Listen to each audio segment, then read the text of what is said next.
이것이 얼마나 하나님이 우리 인간을 창조하실 때 계획하신 이 정체성을 무너뜨리는 죄로 말미암아 하나님을 대항하는 죄임을 깊이 깨닫고 드러내고 알리는 그런 기회가 될 것입니다.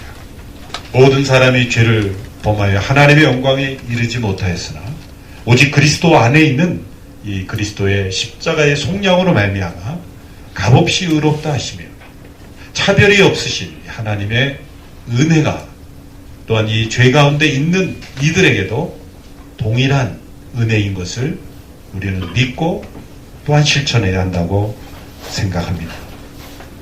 동성애가 더 중한 죄이지만 그리스도 안에서 어떠한 죄인도 차별이 없이 동일한 은혜가 주어짐을 우리는 믿고 또한 적용해야 합니다.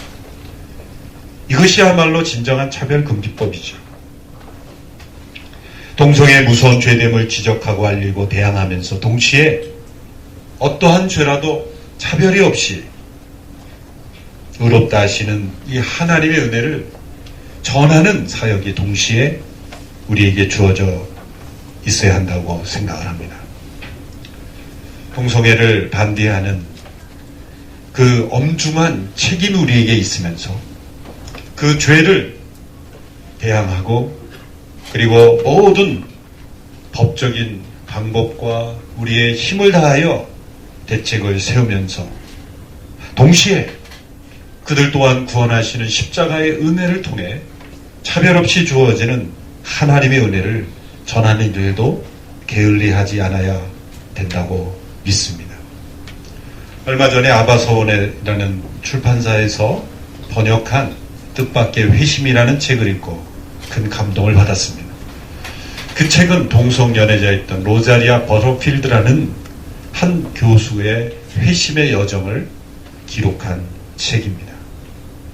마치 어거스틴의 고백록을 읽는 것과 같이 그가 왜 동성애가 되었으며 그리고 그로부터 회심에 이르기까지 그리고 회심 이후의 여정을 그는 너무나 솔직하고 진실되게 고백하였습니다.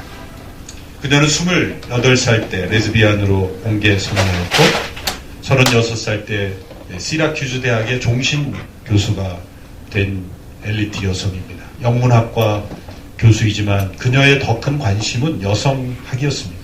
그는 포스트 모더니스트이면서 동시에 페미니스트였습니다. 그는 하버드 대학을 비롯한 여러 미국의 유수한 대학의 게이 레즈비안 연구에 중요한 강사였고 그런 학생들의 지도 교수였습니다.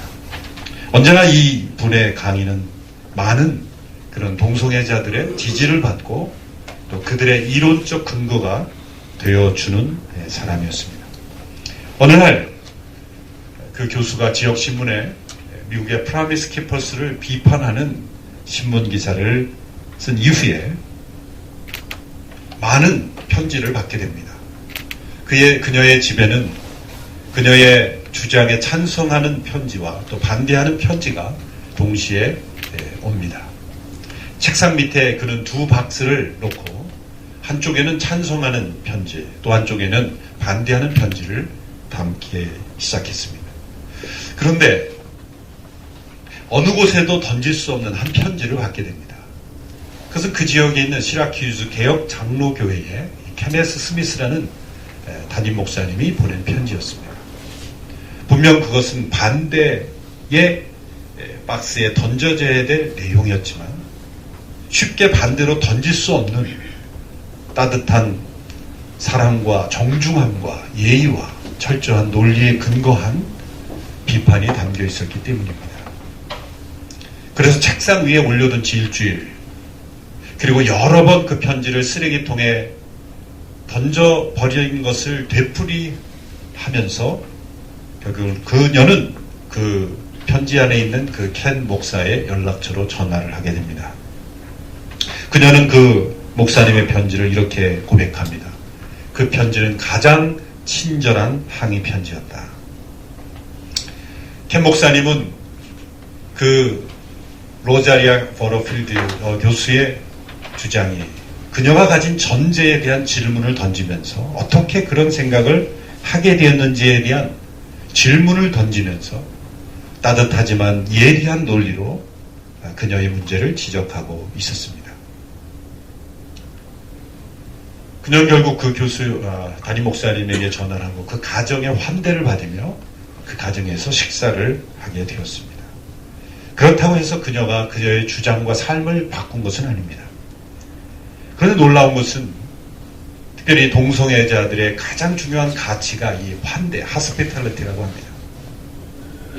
따뜻하게 서로의 입장을 먼저 정죄하지 않고 있는 그대로 받아주고 열린 마음으로 대화하는 것이 자신들만의 그러한 문화인 줄 알았는데 이 켄 목사님의 그 따뜻한 환대와 식사를 하면서 마음을 열게 됩니다.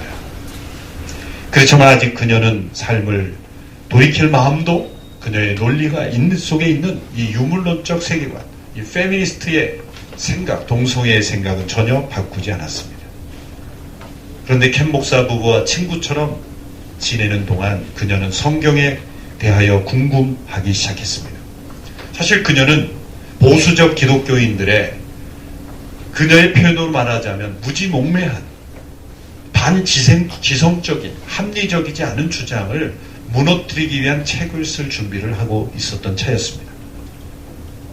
그러던 차에 성경을 함께 읽어가기 시작했다는 거예요. 2년 동안 그녀는 남몰래 성경을 읽기 시작했습니다.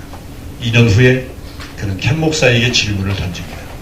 그리고 자신의 모든 질문을 그 켄 목사와 더불어 나누기 시작했습니다.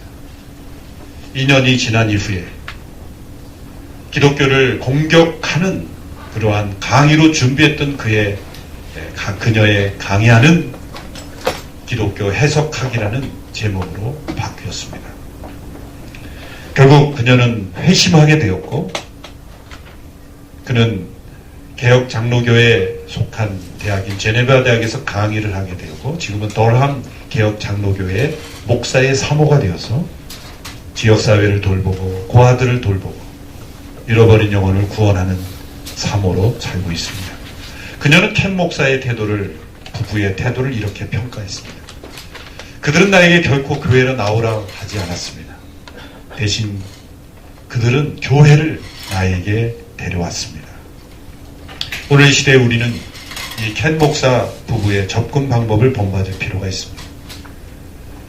가열차게 그리고 엄중하게 동성애의 그릇됨을 알리며 동시에 이들처럼 그들에게 식사를 대접하고 경청해주며 그들의 문제를 따뜻하면서도 예리하게 지적해 줄 수 있는 그런 따뜻한 반대 운동이 될 수는 없을까? 그런 질문을 던지게 되었습니다. 당신 같은 사람들은 지옥에 떨어져 마땅하다는 그런 정죄와 눈길로 끝나는 반대 운동이 아니라 이 여교소와 같은 뜻밖의 회심이 여러 곳에서 일어나는 그러한 회심 구원 운동이 동시에 일어나야 하지 않을까라는 질문을 가지게 되었습니다. 오늘 이 포럼이 우리의 마음속에 공의와 정의에 대한 열심, 동시에 그들에 대한 긍휼과 사랑으로 뜻밖의 회심들을 일으키게 하는 하나님의 통로가 될 수 있게 되기를